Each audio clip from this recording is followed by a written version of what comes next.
ഹരി ഓം. ശ്രീമദ് ഭഗവത്ഗീത അധ്യായം 2 ശ്ലോകം 16.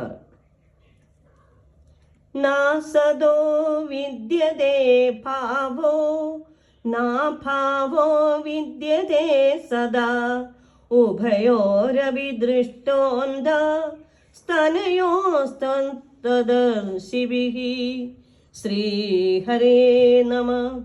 അസദഃ ഇല്ലാത്തതിന്, വിദ്യതേ ഇല്ല, ഭാവഃ ഭാവം, അഭാവഃ അഭാവം, ന വിദ്യതേ ഇല്ല, ഉഭയോ രണ്ടിൻ്റെയും, ദൃഷ്ടം ദർശിക്കപ്പെട്ടുള്ളതാണ്, അന്തഃ അന്തം, അനയോഹോ ഈ, തത്വദർശിഭിഃ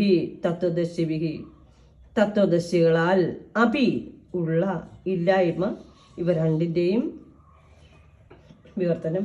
ഭൗതിക ശരീരത്തിൽ നിലനിൽപ്പില്ല, അത് ഇല്ലാത്തതായ ഒന്ന് മാത്രമാണ് സനാതനമായതിന്, അതായത് ആത്മാവിനൊരിക്കലും നാശമുണ്ടാവുന്നില്ല.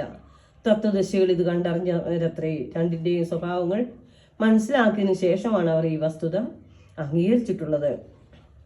നാശം സംഭവിക്കുന്ന ശരീരത്തിന് മാത്രമാണ്, അത് ശാശ്വതമായിട്ടുള്ളതല്ലാത്തതിനാണ് നാശമുണ്ടാകുന്നത്.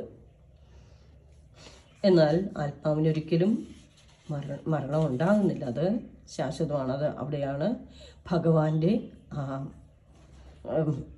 സാക്ഷി, അവിടെയാണ് ആത്മസ്വരൂപൻ ഭഗവാൻ കുടികൊള്ളതും. ഉള്ളിൻ്റെ ഉള്ളിലാണ്, അവനവൻ്റെ ഉള്ളിൽ തന്നെയാണ് ഭഗവാൻ കുടികൊള്ളുന്നതും. സർവം ശ്രീകൃഷ്ണ അർപ്പണമസ്തു. ഹരി.